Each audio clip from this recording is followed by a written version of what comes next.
technology is getting better. There's more distractions out there too, right? You've got, even in the cockpit, everything is all digital and there's all this visual stuff and there's noises and sounds, that back in the day it used to just be, I guess, more simple, It's like, the engine quit. But now you got tones and you got a lot of distractions, even for maintenance, the cell phone. Yeah.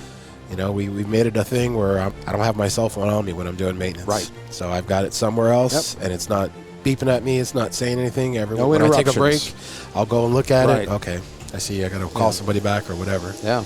Welcome to the Vertical MRO Podcast, brought to you by Vertical HeliCASTS. All right, everyone, you're ready to contact. You're cleared to the Bravo. The Vertical MRO Podcast explores the fascinating world of helicopter maintenance, repair, and overhaul with your host, Val Medved. Now, line altimeter 3029, approved as requested. The podcast features helicopter technicians, mechanics, engineers, and MRO experts who share invaluable industry insight, knowledge, and stories that will inspire current and aspiring industry maintainers. Special thanks to our sponsors for this podcast. Safe Structure Designs. Robinson Helicopter Company.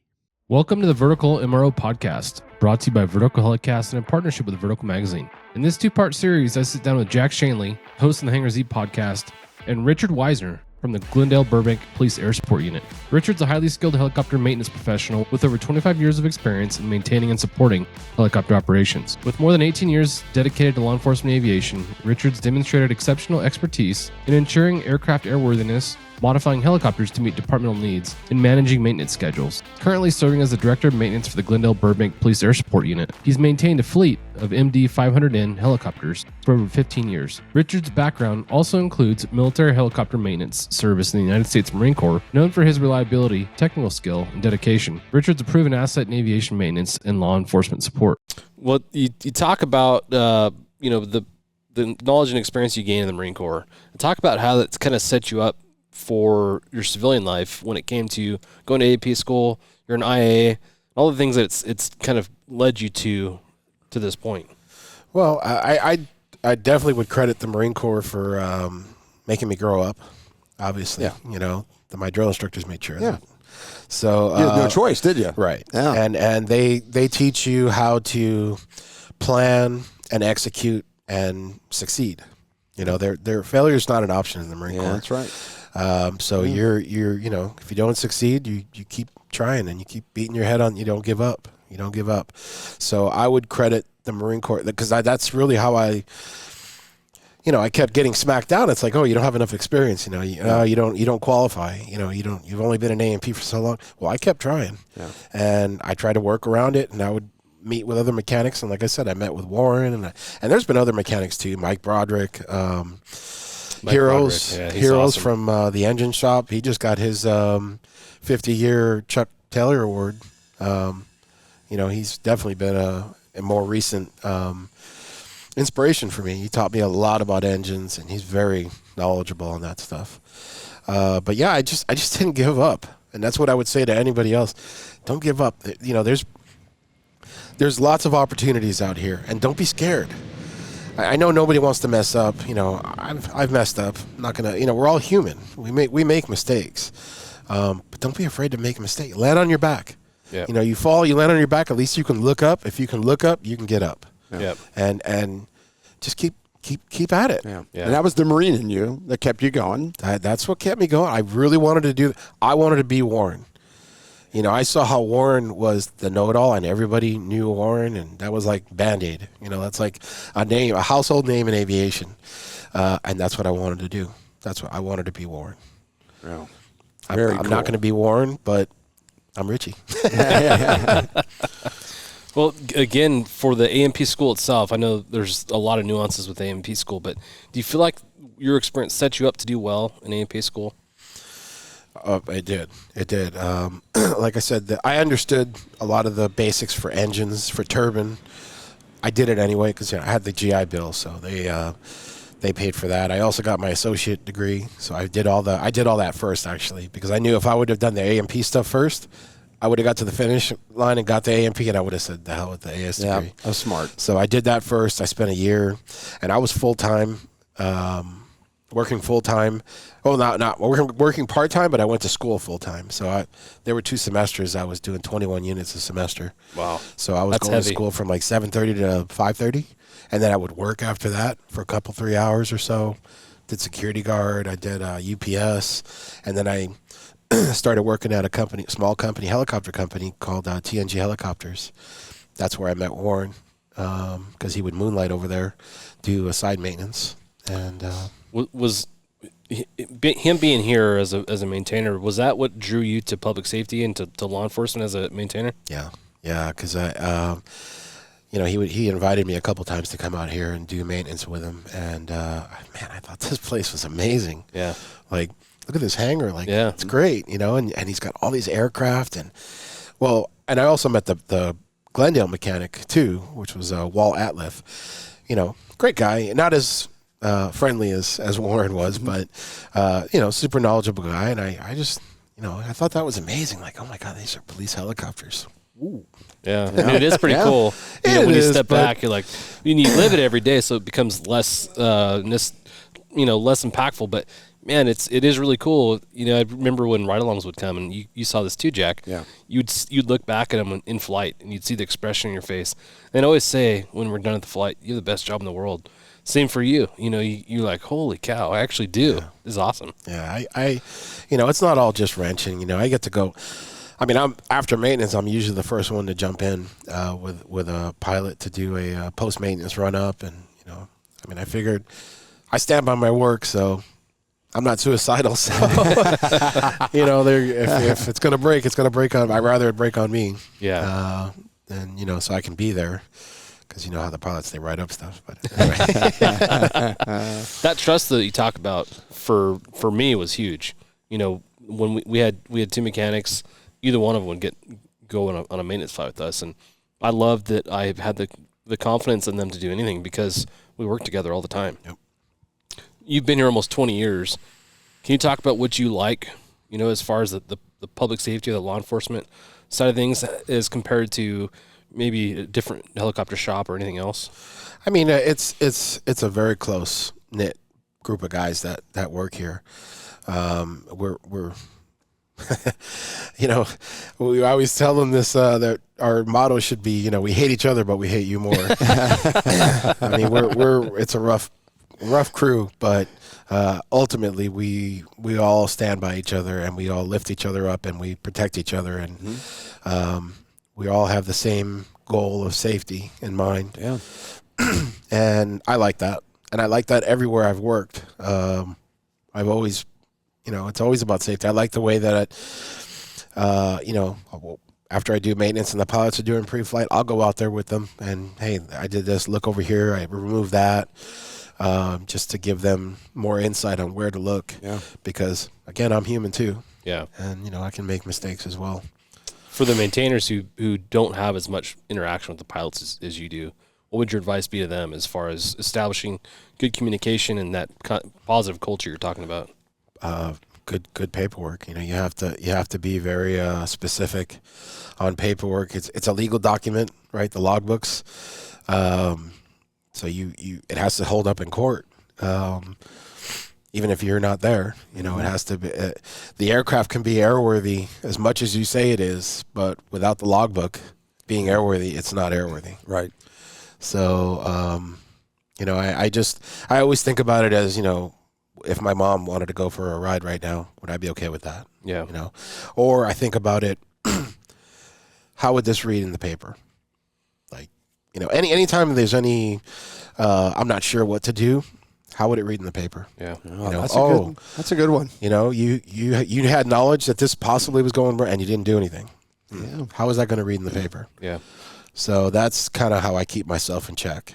That is really good. That's good for pilots to think that way. Right. We talked about that with safety officers all the time, and saying, that's like the safety officer's job is to do what if this happens. who's going to question you? Well, this person's going to question this.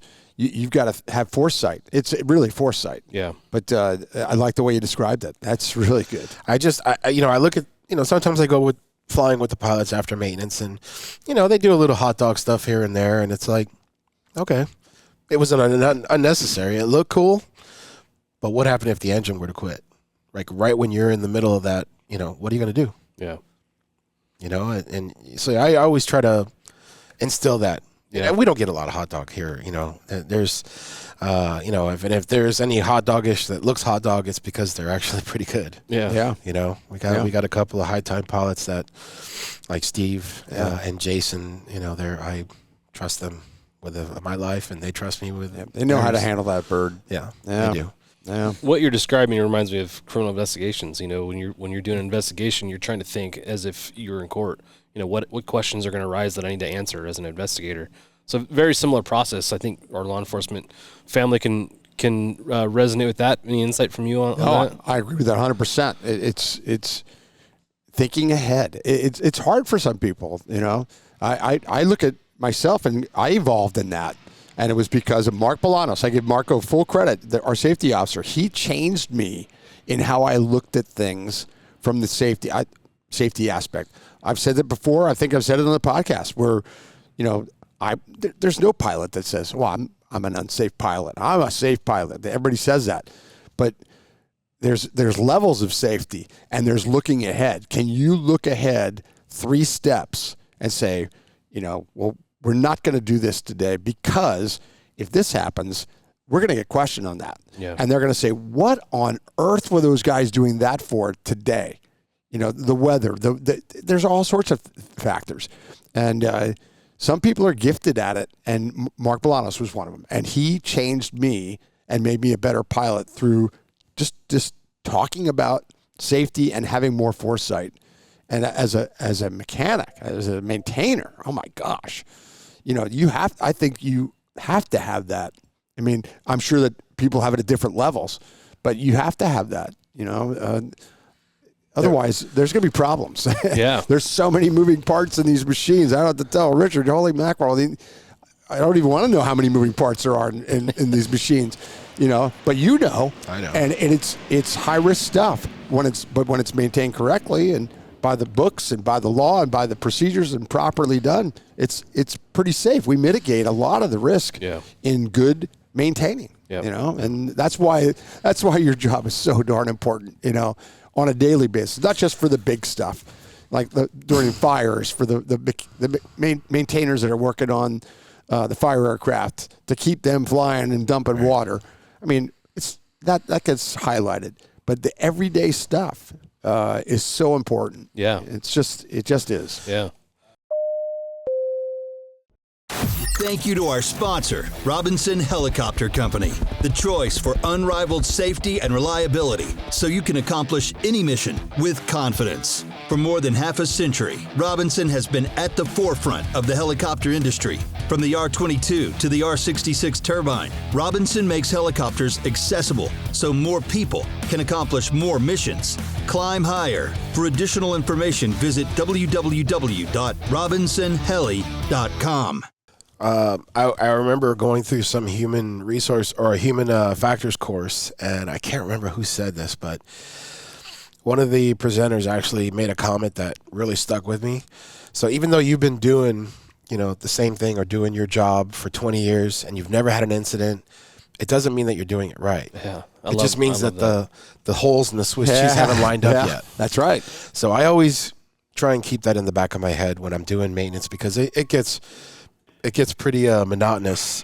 I'm looking at the same 2 birds all the time. I'm doing 100 hours every 100 hour, 300 hours every, it gets monotonous. So I kind of have to challenge myself to not let complacency get in and make me overlook something. It's hard. Yeah. It's hard. Because you're human. It creeps in subtly. It's not all of a sudden I've gone from one extreme to the other. It's a little bit at a time. It does. Like you said, nothing's gone wrong for 20 years, so you think everything's good. But I love that. I think it's a good challenge for people. Well, that is a good one to take home. That is class. one thing that I'm always thinking about.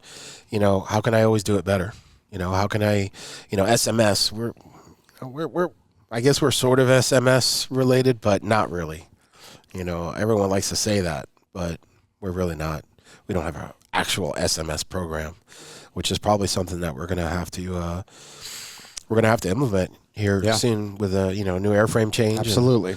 And, that's why I was telling the pilots, like, everything's going to be different now. Yeah. Now you got a spinny thing in the back that can actually hurt you. Yeah. And you got. That's interesting that you say that, because when you're used to not having a tail rotor back there, and now there's a tail rotor, that is something that is going to have to get discussed and remind yourself of.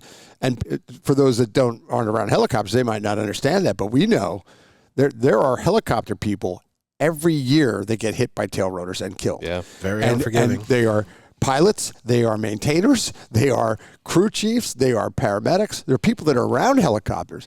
That's high risk stuff. And when you're used to having a no tail rotor for many, many years, that's going to be an adjustment. Yeah, no doubt about sure. it. It's interesting that you mentioned that, Richard. Yeah. That's interesting. Let's jump ahead, since we're here talking about aircraft. Can you talk about what you have currently at your agency and what you're going to? So we've, for probably 20 years or so, we've maintained 500 MD-500N helicopters. I think we first started out with an E model. We bought one of Burbank's old E models after we left the Schweizers. And we went to that E model, and then we bought our first MD-500N. And we've been using them exclusively because our city likes quiet. Mm-hmm. And 500Ns are quiet. There's no two-bladed tail rotor that makes a lot of noise. You got a 13-bladed fan, which is the Notar fan, and that makes things a lot quieter. Yeah. Can you talk about the dynamics of that fan, how it kind of works for folks that may not be aware of how that system operates? Yeah, a lot of people think that it's we're channeling exhaust and it's pushing, or the exhaust is being channeled through the tail boom. It's not. It's a 13-bladed fan that takes outside air, most of it from the rotor wash coming down, and it'll take that air and accelerate and pressurize this hollow tail boom, which is made of carbon fiber, and there's a thruster section at the end, which there's two openings, one on the left, one on the right, and a rotating cone that has an opening on one side, and it literally rotates from left to right depending on what you're doing with the pedals.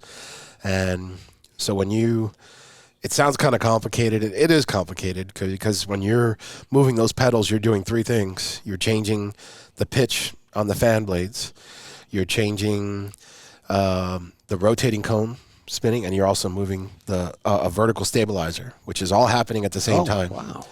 So the vertical stabilizer on the pilot side moves in conjunction with the pedals. Interesting. I didn't know that. Yeah. So and it's weird because the fan will, depending on where that rotating cone is at, obviously as it goes more to the opening, you're going to get more pitch in the fan blades.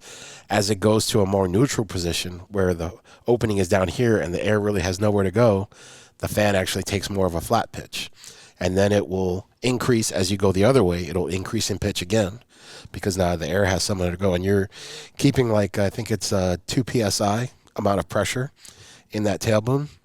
And then in addition to that, the vertical and the thruster, you've got something called the Coanda effect. So you've got a couple of slits on the side of the tail boom, and some of that air that gets pushed down that tail boom goes through those slits. Some guy named Henry Coanda came up with a theory that if I take air and introduce it to a round surface, the air will hug that surface, and any other air that gets introduced will follow it. So that Coanda effect in a hover actually does the majority of your anti-torque in a hover. So you've got air that's being channeled through those slits. On the opposite side, you've got a strake.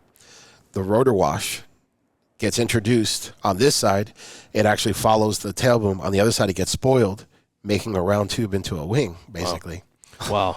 The R&D and the person who came up with that, that's amazing. I love the system. It's too bad that this aircraft isn't supported as much, but I love the system. I think it's very unique. It's very safe. You can't stall that tail rotor. I mean, other than throwing a tarp over the inlet, you can't. It's enclosed.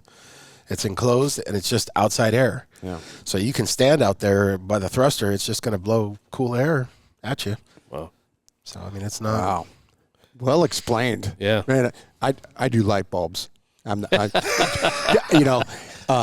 I have no mechanical abilities at all. And you explained that really well. And there was some things there that I did not know about the stabilizing part of that. That's very interesting. Yeah. You talk about the fan blades, and I know the supply chain issue outside of, how it relates to MD is a conversation all by itself. But I think that particular situation with the fan blades really kind of highlights the supply chain issues that exist. Can you talk about how you guys navigated that and kind of what the problem was there?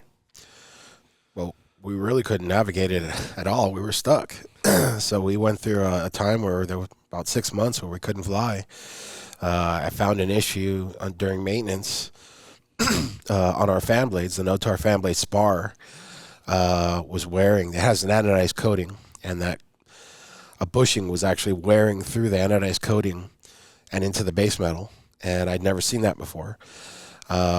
So I took pictures of it, and I sent it to MD Helicopters for them to evaluate and tell me, like, there's nothing in the book that says whether this is good or to even check for that.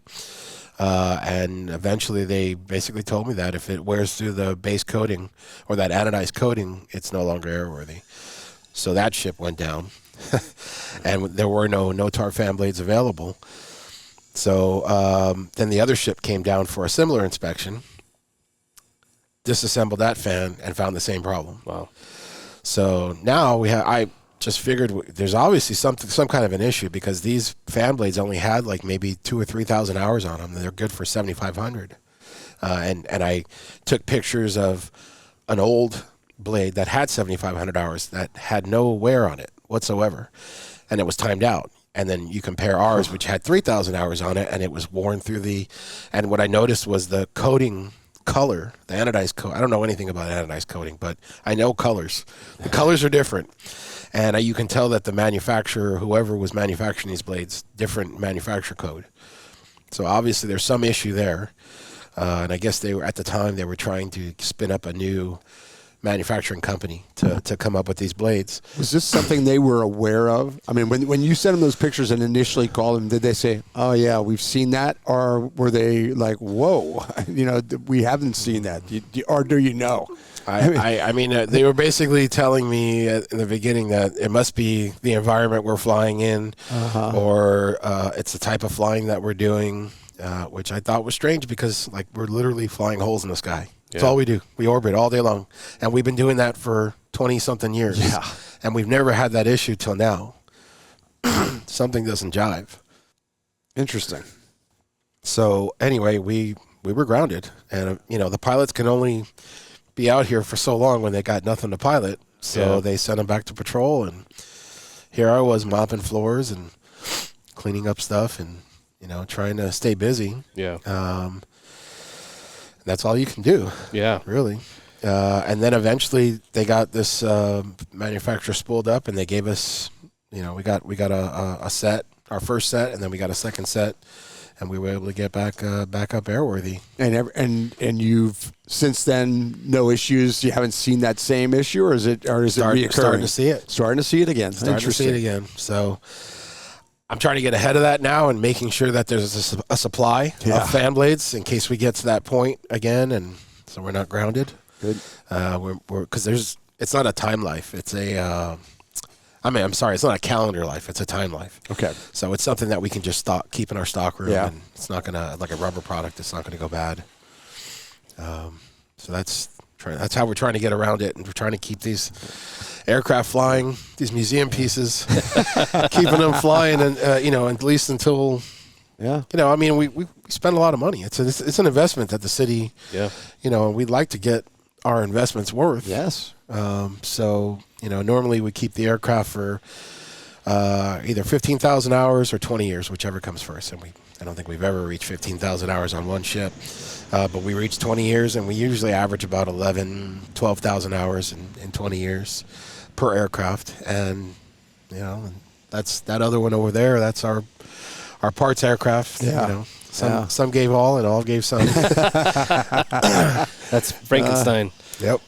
That's just the hull. Yeah. So you guys are prepping to get an H125. Can you talk about, for you as a maintainer, how you're kind of prepping in advance? You've been to Airbus already, but what are you doing to kind of get ready for that aircraft to come in? Well, it's challenging because the maintenance manualing is different. The manuals are different than, let's say, Bell or MD or most of any other manufacturer. I've never seen the way it's done. It's almost done like the airlines do there with the ATA codes, and it's all online. So I'm trying to just expose myself to the manuals and test myself. Like I'll say, hey, look, let's just say we got a chip light today. What am I going to do? How do I fix this? Where do I load? And I got to look in the manual and find it. And I tell you, it's not easy. Yeah, it's hard.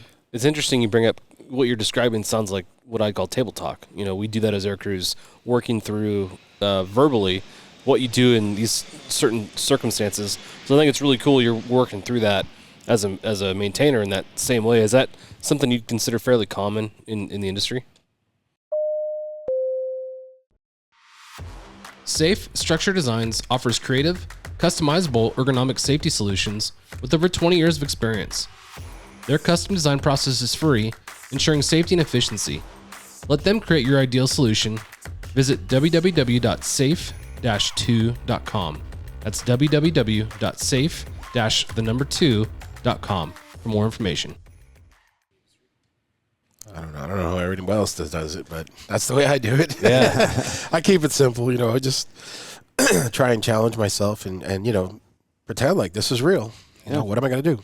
Right. And the manuals, there's a lot of symbols that mean things, and if you don't know what those symbols mean, which I don't get much time off, working with these. Sometimes I do, but especially when we're holding back hours because So, well, talk about your career progression. So you get out of the Marine Corps, you go to A&P school, you get your associates, and then you end up at Pasadena PD. Can you talk about your job there and then ultimately how you got here?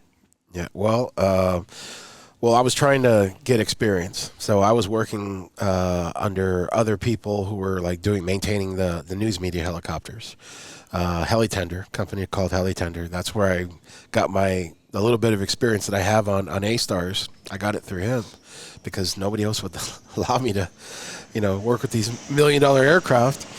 But he did, and he paid me as a contractor. Was that Armin out of Pacoima? Armin, yeah. That's where we got our aircraft serviced. Once every 3 or 4 inspections, we'd send one out there just for him to look at for some different eyes. But right. Yeah, he's very knowledgeable, and I couldn't thank him more for the help that he gave me. Even though he paid me for it, but yeah, you know what I mean. Nice guy. And then he introduced me to somebody else, to Chip Page, who Chip Page used to fly for Channel 4. Well, he also had a company called Coastal Helicopters and did a fire contract. They needed somebody who could be a fuel truck driver and a mechanic.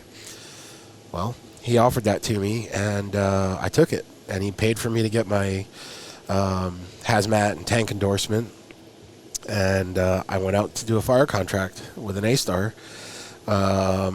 Did that, and it's a neat experience.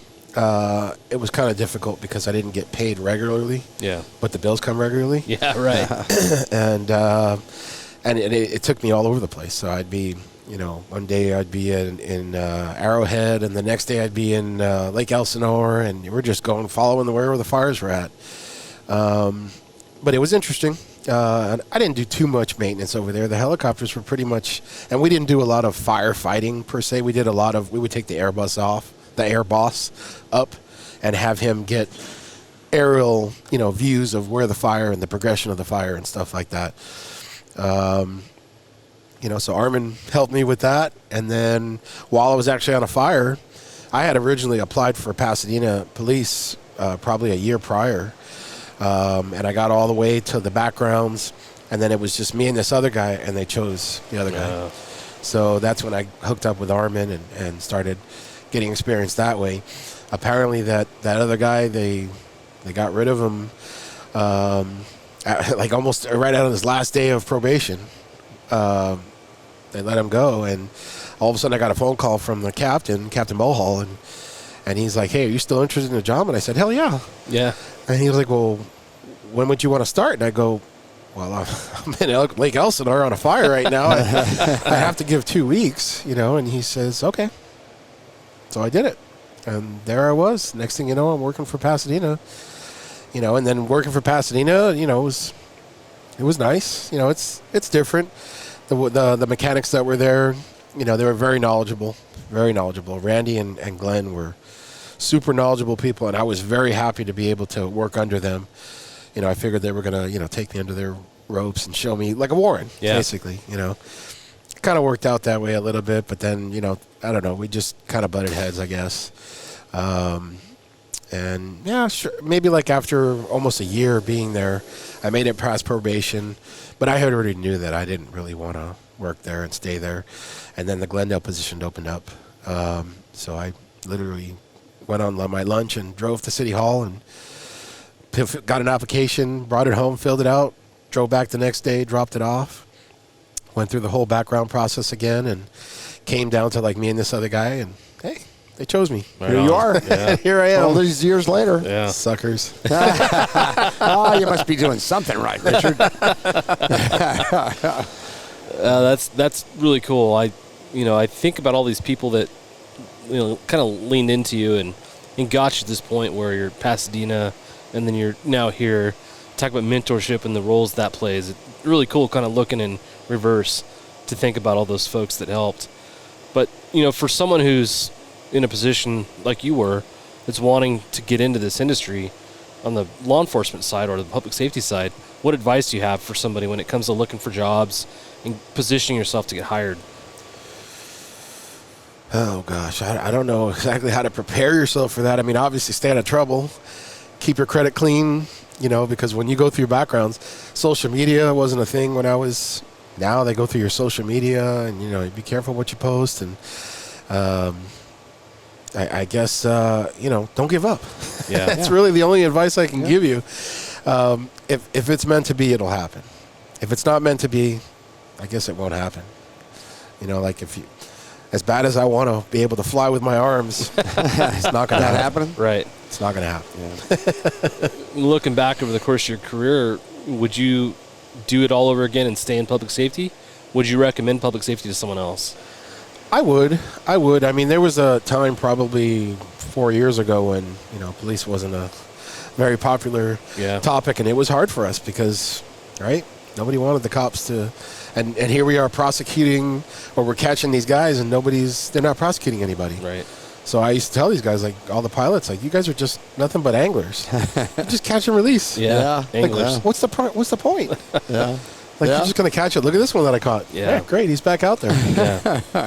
That is frustrating. I think a lot of officers have left the industry for that feeling. Would you say, Jack? Oh yeah. That's a big part of it. Yeah, I agree. I think that's a big part of our recruitment problem today. Yep. Is because you feel like you're not making a difference. And the liability. Yeah. Again, because what you do, right? If your department's not going to back you, Yep. they're going to hang you out to dry. Yeah. And that's not the way it should be. No. We talk about it all the time. It's not about money. It's not about benefits. Yep. It's about support. Yep. Support. From your perspective now, you've had quite a bit of time in the industry. What do you think some of the biggest headwinds are for aviation and the helicopter community as a whole? What are the biggest what? Headwinds? Headwinds. Oh, geez. Well, I mean, technology's getting better. Yeah. There's more distractions out there too, right? You've got, even in the cockpit, everything is all digital, and there's all this visual stuff, and there's noises and sounds, that it's back in the day. It used to just be, I guess, more simple, it's like, the engine quit. But now you got tones, and you got things that are flashing at you, and, there's a lot, there's just more in law enforcement. You've got, 5 or 6 different radios you're listening to, right? And you're listening to the tower, and you're listening to other pilots that are flying by.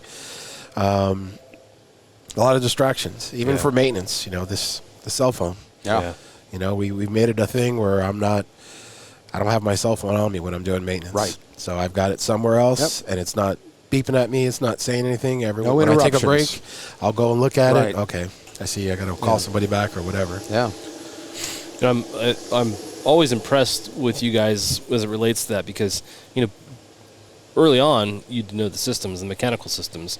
Now it's gone beyond that where we kind of have an expectation that not only can you work on those systems, but you can troubleshoot the avionics. You can help us with the mission equipment, all the different things that get wrapped into that. Can you talk about that from your perspective? I'm not strong with avionics and electrical, to be honest with you. I've never claimed to be.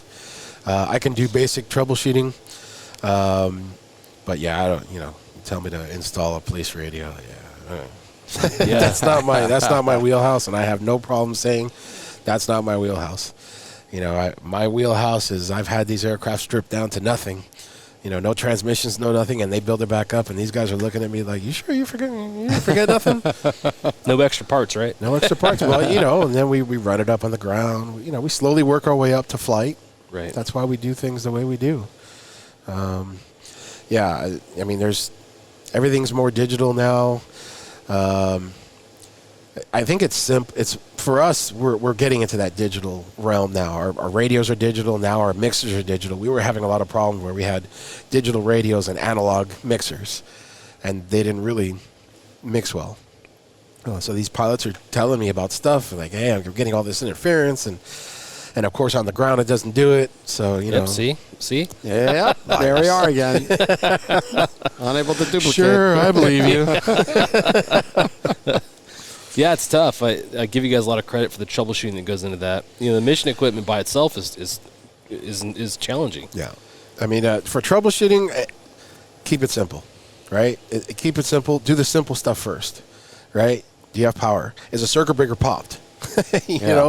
Look at the simple stuff first, and you'd be surprised how many times it's the simple stuff. It's the simple stuff. Here I am removing and replacing every damn thing on this helicopter, and it was literally a loose wire. Yeah. It seemed like contact spray is the solution for 90% of things. Oh my God! And hammers fix things.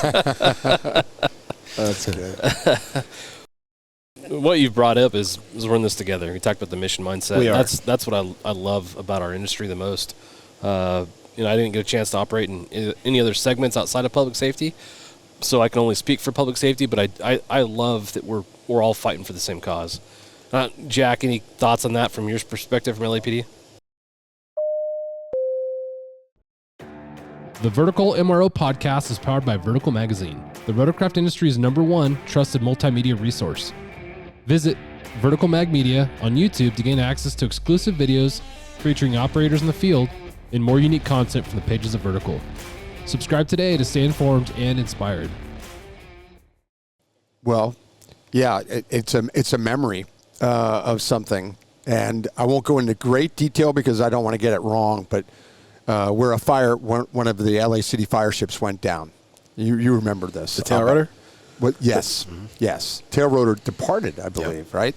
And they went down. There were fatalities.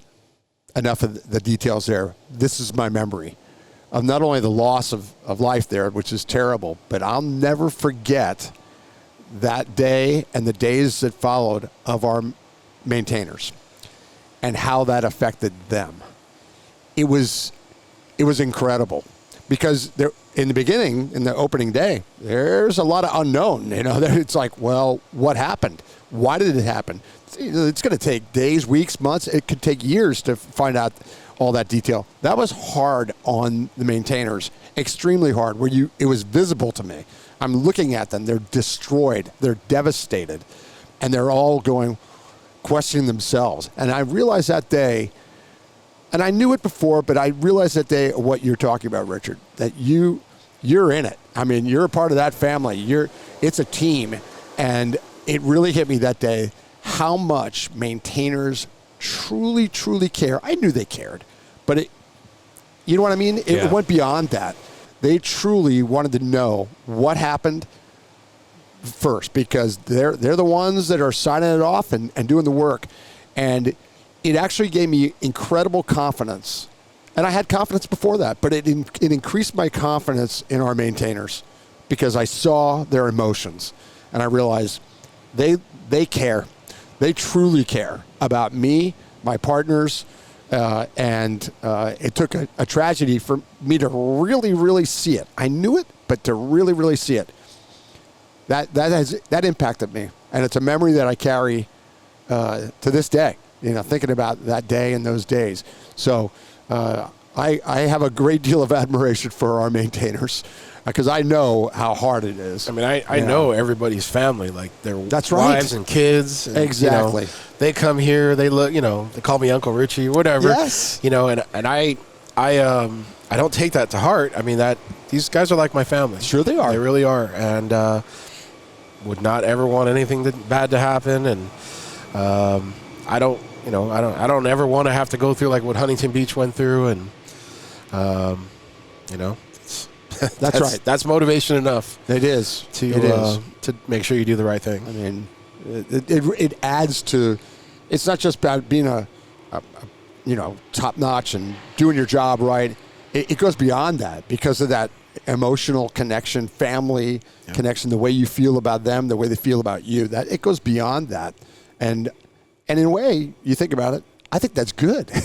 It keeps you in check. You sharp, and because you care so much, and it's an interesting aspect of maintaining an aircraft that goes beyond a wrench. It's about emotion. It's about camaraderie. It's about family. All these things that we're talking about. So, I think that was worth saying because I was thinking about it as we're sitting here, going, Richard really cares about this place, and I thought about that day and how much they cared. Good. I mean, it's good to talk about. Yeah, that weight of responsibility has got to be huge. And when something goes wrong, I can imagine the feelings that go with that. So see all the gray hair. Well, tell me about it, Rich. Yeah, well, your gray hair looks good. I don't like the way my gray hair looks. Oh, stop. Well, thank you, Richard. Thank you. You're welcome. The last question that I have before we close out is somewhat of an icebreaker. I like to ask folks this because I think it's interesting. When you guys are exposed to so many different tools, I think the tool chest is your guys' sense of pride in a lot of folks. The Snap-on truck pulls up and you see a line of mechanics run out the door. But for you, when you think of what's the one tool that you could not do your job without? The one tool I could not do my job without. Your favorite tool? Have to be a flashlight.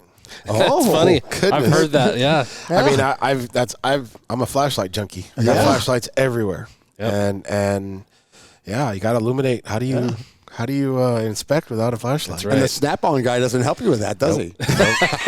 Streamlight loves me. Yeah. It's funny. We just had this conversation. When mag lights, they had the D-cell batteries. Yeah, we had those. In law enforcement, it was great. On a traffic stop, you could throw it under your arm and hold it with your arm, and you could write your citation or do whatever you're doing. Now, there's so little, you can't do that anymore, so you've got to come up with some different solutions. Believe it or not, more and more departments are issuing the larger one again in addition to the small one because of what you're saying. Oh. Absolutely. There are recruits in the academy that still have the big ones. I go, you still have that big one? Well, I have this really good small one, but I got this for writing tickets and I'm like, protection wow, too. Yeah. wow, because there was a lull there where you didn't see them at all, and now they're kind of coming back. Yeah, it's that's interesting, cool. isn't it? That's good to because of hear. what you said, because you can put it under your arm. Those little ones, they fall out. Yeah.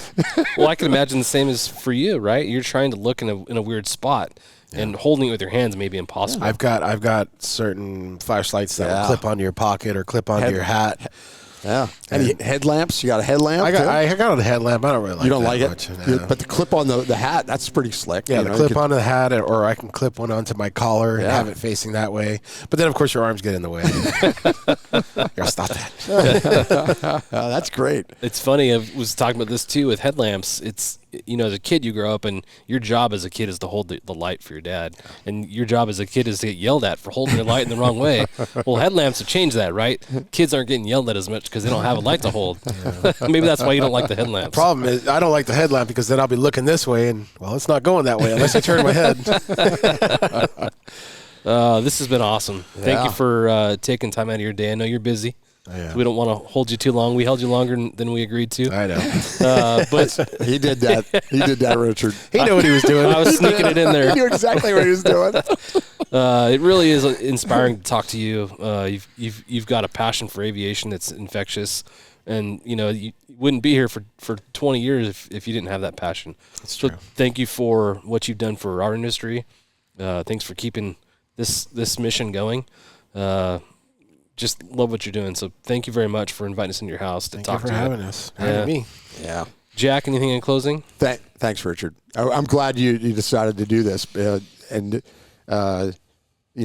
We really appreciate it. This is an important I hope aspect. it helps. It does. I hope it inspires people to because I hear there's a shortage of mechanics, which is good for me, right? There's more work for me, but yeah, you got to pass it on. Sure. Thanks for joining us. Thanks for keeping this very important unit safe all these years. They appreciate it, and all of us appreciate it.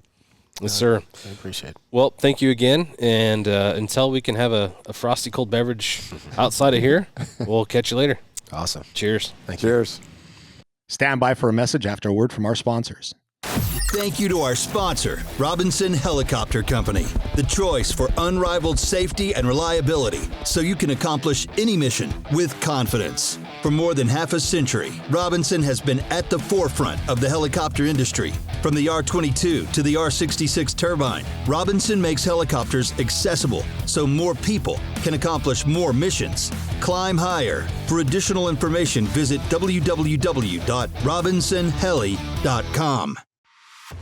Safe Structure Designs offers creative, customizable ergonomic safety solutions with over 20 years of experience. Their custom design process is free, ensuring safety and efficiency. Let them create your ideal solution. Visit www.safe-2.com. That's www.safe-2.com for more information. The Vertical MRO Podcast is powered by Vertical Magazine, the rotorcraft industry's #1 trusted multimedia resource. Visit Vertical Mag Media on YouTube to gain access to exclusive videos featuring operators in the field and more unique content from the pages of Vertical. Subscribe today to stay informed and inspired. Thank you for tuning into this episode of the Vertical MRO Podcast, brought to you by Vertical HeliCASTS in partnership with Vertical Magazine. We've been privileged to sit down with Richard Weiser, whose career spans over 25 years of helicopter maintenance expertise, including a dedicated focus on law enforcement aviation. His leadership as the Director of Maintenance for the Glendale Burbank Police Air Support Unit, along with his military background and certifications, exemplifies a true commitment to safety, reliability, and operational excellence. We hope you found this series both inspiring and informative. Don't forget to subscribe to our podcast for more conversations with industry leaders who are shaping the future of helicopter maintenance and support. Thanks again for listening. We look forward to welcoming you back in the next episode of the Vertical MRO Podcast. Cheers.